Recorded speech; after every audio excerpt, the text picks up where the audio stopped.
موت کے مقام تک اس کو جگہ دے دی جائے گی جنت میں۔ اور موت کا وقت جو ہے وہ اللہ رب العزت کے سوا کسی کو نہیں پتا، وہ جب آئے گی تو پھر ٹالے نہیں ٹالے گی، کیونکہ اللہ سبحانہ تعالیٰ نے سورۃ آل عمران میں ارشاد فرمایا ہے، بغیر اللہ تعالیٰ کے حکم کے کوئی جاندار نہیں مر سکتا، مقرر شدہ وقت لکھا ہوا ہے۔ اور ہمیں موت کے سلسلے میں اور کیا کرنا چاہیے، یعنی جیسے میں نے آپ کو بتایا کہ کلمہ طیبہ کا اپنی زندگی میں ذکر جو ہے وہ جاری رکھے، موت کو کثرت سے یاد رکھے، کیونکہ یہ ایک ایسی چیز ہے جو حقیقت پر مبنی ہے اور انسان کو اس کی تیاری اپنی زندگی میں ہی کر لینی چاہیے۔ اور اس کے لیے آپ صلی اللہ علیہ وآلہ وسلم نے ہمیں دعائیں بھی سکھائی ہیں، کیونکہ ایک مسلمان ہونے کے ناطے ہم پر یہ فرض ہے کہ ہمیں جو ہے وہ موت کے بارے میں جو ہے وہ پتہ ہو اور اس کی حقیقت پتہ ہو، تو تبھی ہم اپنے موت کے آنے سے پہلے اس کی تیاری کر سکتے ہیں۔ اس سلسلے میں ہمیں آپ صلی اللہ علیہ وسلم نے بہت ساری دعائیں سکھائی ہیں، جیسے کہ ایک دعا ہے، اللہم اعنی علی غمرات الموت و سکرات الموت، اے اللہ موت کی سختیوں اور بے ہوشیوں پر میری مدد فرما۔ اللہم انی اسألک من فضلک، کہ اے اللہ میں آپ سے آپ کے فضل کا سوال کرتا ہوں۔ اور انسان کو اس سلسلے میں اپنے آخری سفر کی جو ہے وہ تیاری بھی جو ہے وہ کرتی رہنی چاہیے، کیونکہ ایک دفعہ کا ذکر ہے کہ حضرت نوح علیہ السلام، جیسے کہ آپ جانتے ہیں کہ اللہ تعالیٰ نے ان کو کتنی زندگی دی، یعنی وہ 950 سال جو ہیں وہ زندہ رہے، اور جب موت کا فرشتہ ان کی جان نکالنے کے لیے آیا تو وہ اپنے گھر میں اس طرح سے سوئے ہوئے تھے کہ آدھا جسم ان کا اپنے گھر میں تھا اور پاؤں ان کے باہر تھے۔ تو موت کے فرشتے نے کہا کہ اللہ نے آپ کو اتنی زندگی دی ہے، آپ ایک اچھا گھر بنا لیتے، کیونکہ قیامت کے قریب ایک ایسی قوم آئے گی جن کی عمر بہت کم ہوگی، یعنی کہ ہم لوگ 50 سال 60 سال 70 سال،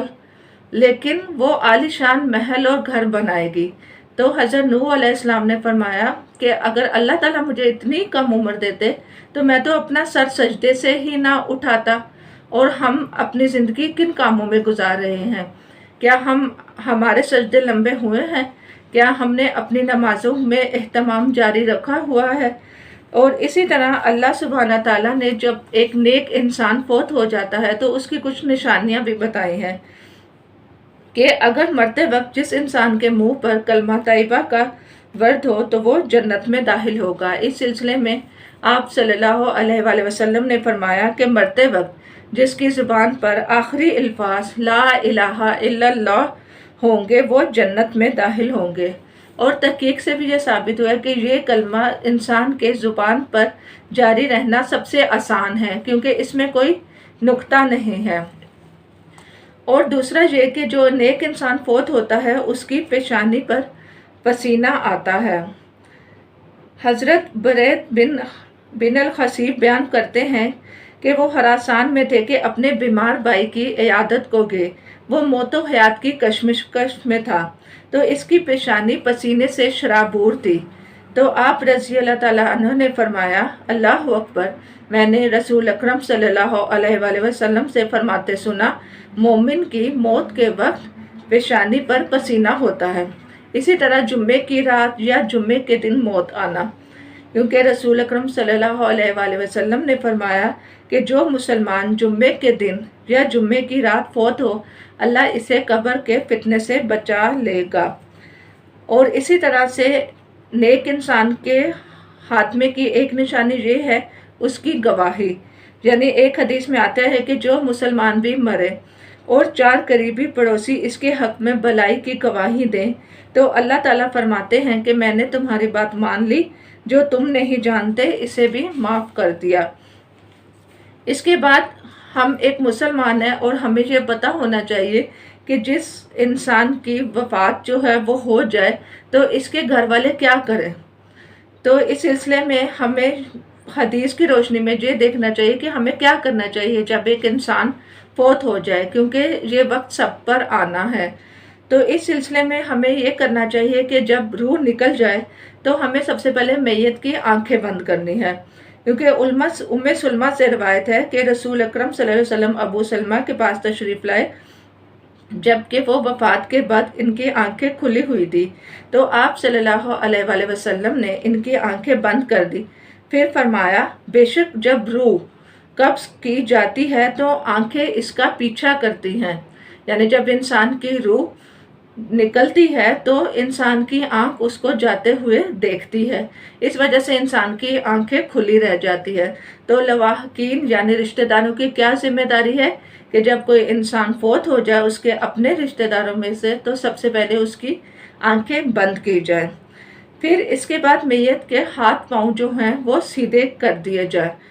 اور سر کے نیچے اگر اس کا تکیہ ہے تو وہ نکال دے، اگر اس نے کوئی مصنوعی دانت لگائے ہوئے ہیں تو اس کو بھی نکال دے، یا اگر کوئی زیورات وغیرہ پہنے ہوئے ہیں تو وہ بھی اتار دے، کیونکہ جب میت کے جسم میں اکڑاؤ آ جاتا ہے تو پھر اس کو اتارنا مشکل ہو جاتا ہے، اور اگر اس کا منہ کھلا رہ گیا ہے تو ایک چھوٹی سی چوڑی سی پٹی لے کر ٹھوڑی کے نیچے سے نکال کر سر کے اوپر باندھ دی جائے، ایک اور پٹی سے دونوں پاؤں کو بھی ملا کر باندھ دیا جائے، بعد میں غسل کے وقت یہ پٹیاں کھول دی جائیں۔ اب میت کو کسی چادر سے ڈھانپ دیا جائے۔ جب رسول اکرم صلی اللہ علیہ وآلہ وسلم کی وفات ہوئی تو انہیں دھاری دار چادر سے ڈھانپ دیا گیا تھا، یعنی یہ تو تھی موت کی تیاری۔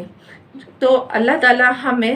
اور ہر مسلمان کو یہ توفیق عطا فرمائے کہ وہ اس وقت سے آنے سے پہلے پہلے نیک عمل جو ہے وہ اپنے جاری رکھے، اور تاکہ ہمارا بھی خاتمہ جو ہے وہ علامات حسن کی بنا پر جو ہے وہ پورا ہو، یعنی اللہ تعالیٰ ہمیں اچھی موت جو ہے وہ نصیب فرمائے اور ہمارے منہ میں کلمہ طیبہ کا ورد ہو۔